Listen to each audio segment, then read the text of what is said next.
Okay. So welcome everybody to the adult 65 and over section championship captains meeting.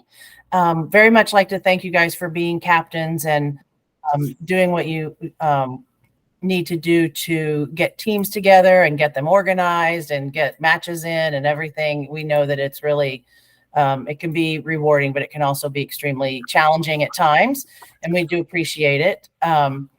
Barbara Healy, who's our Cape Cod locally coordinator, is on the call. So she lives on the Cape. So this is her home. It's a home match for her, a home championship. So we're looking forward to it. The weather's going to be beautiful, you guys, this weekend. So super excited about that. It'll be a really great weekend on the Cape. So I'm going to share my screen. I do have a PowerPoint. I'm going to run through a few things. If you have questions, feel free to ask. I'm going to make sure we get everything answered that you guys need. So let me share my screen.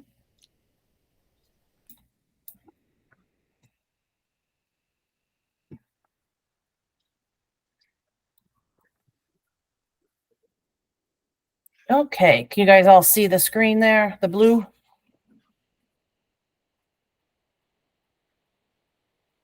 I'm going to assume so because I can't see you guys. So this is the adult 65 and over section championship captains meeting for all the levels. It is September 22nd through the 24th. It's at Mid-Cape Athletic Club, which is in South Yarmouth, Mass. I will send this out as a PDF, the PowerPoint presentation, and it has some hyperlinks in here. The address to the club is there, and then some others later on. So you'll have it with you at your fingertips. Your tournament staff this weekend, the Pete and Viola Shutter, Edsel Ford, and Siva Kumar will be there. For those of you that have done other championships, they are a couple of our site directors. I'll be around. I think Barbara will be around. So we have plenty of staff that if you need anything or have any questions, you can grab one of us. So a few quick reminders. Before your first match of the championship, you don't have to come before the championship starts, but before your first match of the championship, please check in 45 minutes prior. It gives us time to give you your player gifts, to give you your lineup cards, answer any questions, and then you still have a few minutes to get your lineups written down and turn back into us. 30 minutes. We do want all of your players there and ready to go 30 minutes early. And for all the rest of your matches, you just need to have your lineups turned in 30 minutes early and have all of your players there. So that first one is 45 minutes early and the rest are 30 minutes early. And that way we can keep everything on time. All your players will need some kind of a government issue ID, which could be a driver's license or a passport, something so that we can prove that who you have written down is who's actually playing, and there won't be any questions. They'll be asked to show it when they are called to play. So they don't need to check in at the tournament desk first. They can come find you, and then when they're about to go out on court, we'll ask for their IDs right before we send them out. And then there is no coaching of any kind, no banging on the windows, no if somebody comes off the courts to use the restroom, they can't talk to anybody in the lobby or on the other courts. They can come talk to the tournament desk, but that is all, because we don't know what conversations are going on, whether it's just a quick, I need a drink, or, lob that person. So please, no talking to any of the players if they come off court. Did somebody raise their hand? I heard a beep, but I can't see. If you did, go ahead and come off mute and ask your question. Hey, Christy. I think I'm on the wrong meeting. I got this email. I thought it was for the 55 plus, this link. This is 65. This is 65. Yeah. Yeah. That email you sent out today had us on this link for 55 too. So I'm going to leave. Agreed. You guys enjoy the rest of your evening. Agreed. Mine did too. Sorry about that, you guys. I pulled the wrong link. That was my mistake. Sorry. Okay. Good luck, everyone. Have fun. Okay. Okay, so the format is it's a round robin format. So everybody's gonna play everybody.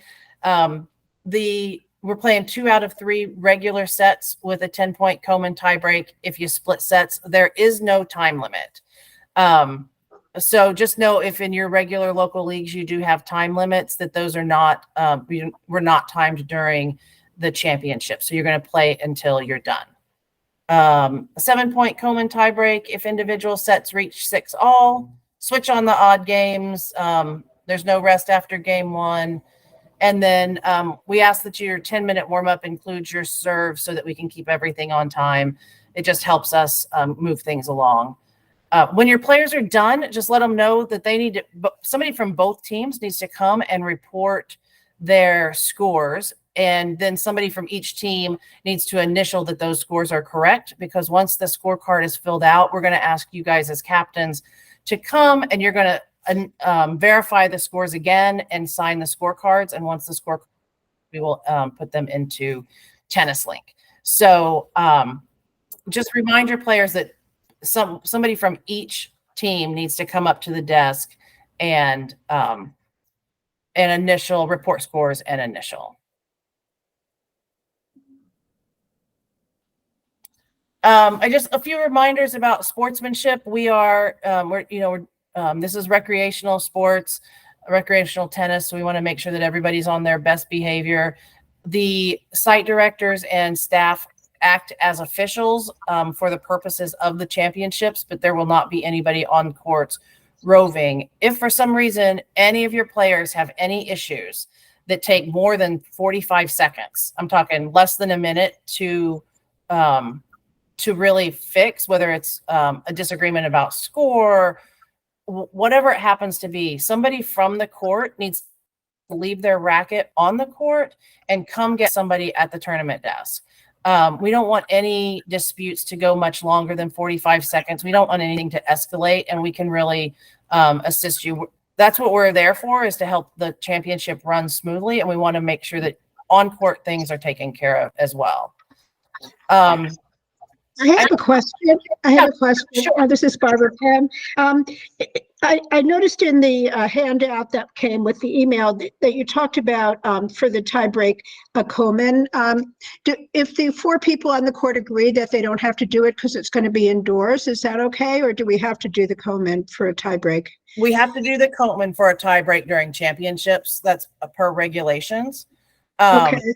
So if you have trouble with the tiebreak, or if somebody doesn't know it, there is a handout in there that explains how to do it, or you can come to the tournament desk and get one of us and we'll come out and make sure everybody's switching on the right times. Thank you. I left Let's in here. I wanted Barbara, are there curtains at Mid-Cape? Yes, out in the back there are not. Yes, this curtains. Yeah. Okay, so the Let's we don't need to worry about. Eligibility. So you guys know for our section championship, everybody has to have played 2 matches. A default does count as a match played in this instance. Does not matter what the rating type is. Because the national for the 65s is an invitational, that is the same eligibility requirement for the national invitational. So that's different than the championships. The eligibility is a little less for the invitationals. So if you have players that played 2 matches during the local season but aren't able to come to the section championship, and you win to go to nationals, those players can go as long as they meet the eligibility requirements. So 2 matches, 1 can be a default, no matter the rating type.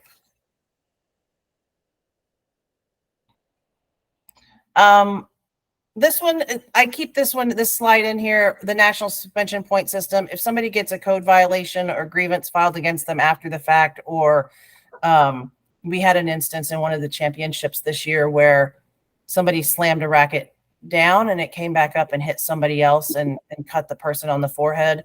Those are automatic suspension points, and those points are national. So if you get up to 10 points, you're suspended for 3 months. I just wanted to let you guys know, if you get suspension points in New England, they travel with you. So if you were to be suspended in New England, you would not be able to play in Florida. You would not be able to play in Eastern or any of the other sections. Those are national. And that's been, this is the 2nd year of that. We haven't had many issues with that, but I'd like to let everybody know that that's national now. We are a no default championship, so everybody is required to field all 3 lines for the entire championship. If something happens, say you come with just 6 people and somebody gets hurt and you have to default line 3, that line would be defaulted throughout the championship, even if you had already played matches, and it would go for the future matches as well. We do that to keep so that nobody has a mathematical advantage with single line defaults. And then if there is a playoff, the default does not carry through the playoff. So if you can grab somebody else to come in, you can. I haven't heard from anybody that they're having trouble with lineups for the 65. So I think we're good for this championship. I always like to put a little thing in here about medical timeouts. And part of the reason is to clarify some things. And part of the reason is to let you guys know that this is absolutely your right to take a medical timeout, and it is not any kind of a punishment. If somebody gets hurt, this is a very gray area with the time part of it, but if somebody gets hurt, they are allowed to take a medical timeout. And from the time that they start any kind of treatment, so if they need ice for a pulled calf, from the time they put ice on it, they have 3 minutes to decide if they want to play or if they want to retire. We're not medical people, so we are not going to administer any kind of medical anything. But just know that if somebody isn't feeling well, if they twist their ankle, but they don't know that it's that bad, they can take a medical timeout and they have 3 minutes to decide. They don't have to decide right then. And I don't think people take advantage of a medical timeout as much as maybe they should. So, and if you have questions about a medical timeout, let us know. When we see or hear that somebody has hurt or looks like that they fell, we try to go out on the court to just assess the situation. But let us know, let the tournament desk know if you need anything with medical. A bleeding timeout usually is a little bit longer because of the time it takes to clean things up. And this says the maximum time allowed for evaluation and treatment is 15 minutes. That's put in there for tournaments that actually have athletic trainers. So it depends on how much time it takes us to get onto the court and talk to whoever's hurt and then get them whatever it happens to be. But the time from the treatment time on is 3 minutes. We try to keep it under the 15 minutes. It's kind of a gray area for league play. But let us know. We're trying to make sure that everybody is well and healthy, and we're not trying to push anybody into anything. So, all right. So more fun stuff. This is better.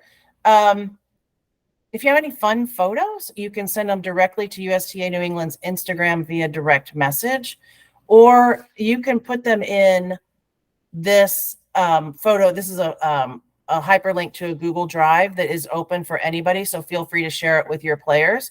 And James is going to do a story at the end. And I know Barbara was working with some of the newspapers on the Cape, and they have been frustratingly not helpful. So I want to make sure we get plenty of pictures. And if you have a great story, if you have a human interest story, anything fun, anything that would be great on social, please let us know. Let me know, or James, I can get it to our marketing department and we can get it out there. We really would like to tell more stories about league and less, just more of the interest. We do like who wins and who's going to nationals, but we also like to know what are your experiences and, why do you play and those kind of things. So let us know if you have a good story. This came off of the web page for the adult 65 and over. These are the dates. This is the location. And then this 2023 National Invitational web page is hyperlinked in here. So you can click right onto the web page, and it has a lot of information from the National Invitational. A few final FAQs. There won't be any courts available for practice before or during the championship. We start at noon, so we'll be in there at 11.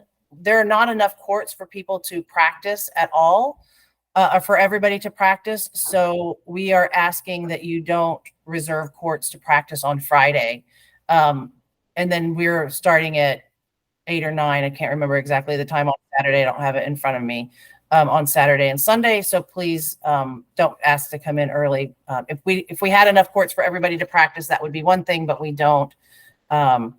So please do not practice at Mid-Cape early. I'm sure there are some outdoor courts you might be able to grab on Friday. I'm not super familiar. Barbara might be able to help us with that in the next couple of days.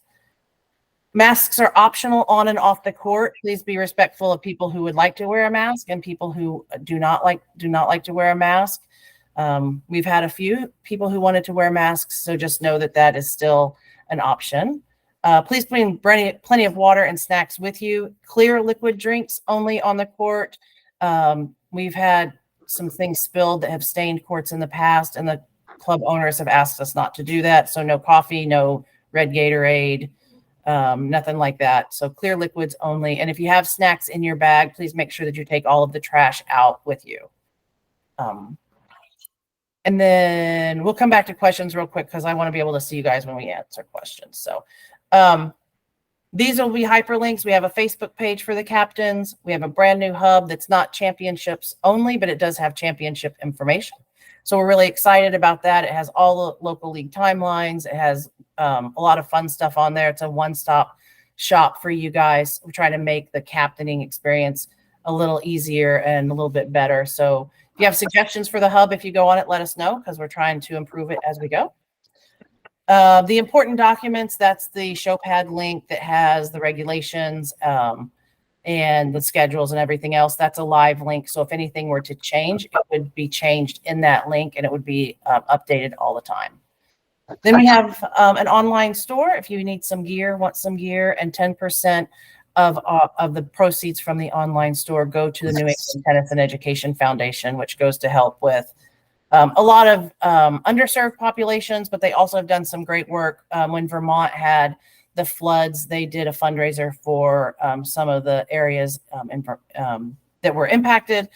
It's a really great foundation. So that is the link to that if you want to kind of pop onto that webpage and check it out. All right, so let me stop sharing my screen so I can see you guys. And then see what questions you guys have. Hey, Chrissy, Ellen Harris here. Can you hear me? I can hear you. Okay. I just wanted everybody, I'm from Mid-Cape, and so I just wanted everyone to know we're going to have a table of snacks and everything set out for all the players too. I'm having all my team bring things in, so feel free to help yourself, and welcome to Mid-Cape. Fantastic. Thanks, Ellen. Yeah. Hello, this is Grace Ann, and I'm wondering if I could get some clarification on if a cell phone rings during a point or during changeover. And if it continues to happen, what's the procedure? So if a cell phone rings during a point, whoever's cell phone it is the other team's point. Does that make sense? So if I'm playing against you, Yes. If my cell phone rings in the middle of a point, the point is over and the point goes to you. Yes. In a changeover, it's a little grayer area. We just ask to just turn it off and just tell them to turn their phone off. They just need to turn their phone off. Okay. If it doesn't interrupt a point, but the possibility of my phone ringing interrupting somebody else's court is also very high. So please make sure the phones are off or in airplane mode. Yes. And if it continues to happen, then please come get somebody at the tournament desk. Okay. Thank you. Yeah. What else? Anybody have any other questions? Anything at all? Chrissy, I have a couple of questions. Sure. The first is there a link or where should we go to watch real-time updates on the progression of the sectionals for both flights? So all of that will be on Tennis Link. And as soon as both captains have sign the scorecard, we will immediately input the scores. So usually right after the matches are complete, 9 times out of 10, the captains sign within 5 minutes, and then it takes us 5 minutes to put them in. So we're pretty fast at getting those in. But you can go on to Tennis Link onto the championship module, and it'll show you. Okay. Is there a link when you say the championship module? I'm sorry, but I'm not sure I know where that is. Is there a way to find that easily? Do you have the app on your phone? No, yes, I do. Okay, so when you go onto the app, you should be able to go into where you're playing, your team, and click on it. And when you get there on Friday, come grab one of us and we'll show you. Because I think it'll be easier for me to show you than to explain. Thank you. Yeah, you're welcome. The other question I have is, in the past, we've always had, at the sectionals in Beverly, we've always had a luncheon or an after, maybe day 1 or 2, get together with beverages and hors d'oeuvres or something. Is there anything planned like that by the USTA this year? So we haven't planned anything like that since COVID. All of those things were cut and we haven't brought them back, but we're making some plans for next year. I know that doesn't help you guys this year, but I do know Mid-Cape does have a nice lobby, and they have drinks, don't they, Barbara? Where if you guys want to hang out and buy drinks and visit and things like that, it's a great place to socialize. Yeah, and you can watch the matches on 3 of the courts from the lobby, and I believe for the 4 courts out in, as they call it, the annex, I believe, but I'm not certain, they're going to set aside 1 court, court 7, for viewing. Oh, wonderful. And if you do go out there, we'll have chairs, but the request is that you don't talk at all. And I think someone will be out there just to kind of police that. But because they do have televisions at Mid-Cape that you can look at, but they're really not very, they really don't tell you what's going on. So you'll be able to see most of the play fairly easily. And if people flip the cards right, then you'll even know what the score is. Yeah, that's right. Go ahead, Barbara. And then Susan. Oh, you're on mute, Barbara. Sorry. On the 65 and older, there's only 2 teams. If one of the teams wins the first 2 sets, is that match over, or do you have to play out the 3rd set? So the policy is that all 3 matches are played. That's been the policy for all the championships. And part of it is so that everybody gets plenty of play and you get a championship experience. And if, you have some players maybe who didn't get in, are able to play that 3rd match. If both captains 100% agree not to play the 3rd one, we're not going to push it, but no refunds are given for not playing the 3rd one. And for the championships that are not invitationals, where eligibility is a little bit more of an issue, sometimes that 3rd match needs to be played for eligibility purposes. So, but yeah, we like everybody to play it. We think it just makes it more fun. You come out, some people are coming a long way. So it would be really nice to get to play 3. Thank you. Yeah. Go ahead, Susan. Hi, ladies. Quick question about practice courts. Are there any public courts near Yarmouth or in Yarmouth that would be available, whether it be at the high school or Parks and Rec facility? The answer to that is yes, and there are actually quite a few outdoor courts at the high schools. The issue would be on Saturday morning whether or not there's lots of other people who are going to play, whether they have pickleball or something there. Okay. But there are a lot of public courts. There are a lot. Okay. Okay, great. Thank you. All right. Anybody else have any questions? Oh, yeah, go ahead. Sorry. Can you hear me? Yeah. Oh, good. Okay. So I am a non-playing captain, and I will be unable to get down there Friday. Okay. Is it all right to have someone from the team be the captain and do the opening duties? And if they do that, do they then have to continue for the rest of the tournament? Or when I come down Saturday, can I help out at that point? Yeah, just if you will shoot me an email with their name, their phone number, and their email address, and then your team name. Then we'll make sure that we put that on there, and they'll just be required to come 45 minutes early. Yeah, yeah. And they'll grab stuff, and they'll have to fill out the initial lineup card and turn Okay. it in. And then when you come on Saturday, you can just let the tournament desk know that you're there. So Got it. Got it. yeah, we have Okay. people that are acting captains all the time. It's not a Yeah. problem. We just need sometimes if for some reason something unexpected happens and we need to call somebody, we just need to make sure we can get a hold of whoever's in charge of the team that day. Okay. And I had one more question. Is there a registration for the team? We sent in our registration fee, but there's no like roster registration? No. Mm-mm. Okay. We do check. We pull the rosters, and when you turn in your lineup cards, we check the rosters Okay. against what you have written to make sure that everybody's eligible and that everybody's NTRP is correct. So that's how we check it. Yeah. Okay. Perfect. Thank you. You're welcome. Go ahead. Just a quick reminder, when somebody hits the net with the racket. If somebody touches the net with the racket in the middle or the end of a point, it is the other person's point. Is that what you mean? Yes, there was some discussion that if the ball is still in the air and it hasn't dropped, you can still hit in the net. And I think you are absolutely right about what you said. Yeah. If you touch, if any part of your body, your racket, your shoelaces touch the net in the middle of a point, it is the other person's point. Excellent. Thank you for the clarification. You're welcome. And if you guys happen to have questions like that on court in the middle of a match, tell your players, leave their racket on the court so we don't think the courts are empty, and come to the tournament desk and ask. Because if there is a conflict or if there is a question and the match is over, we can't do anything at all about it. But we can help in the middle of a match. That's why we're there. We want to make sure that everything runs really smoothly and all the questions are answered. So it's not a problem for your players to come and grab one of us.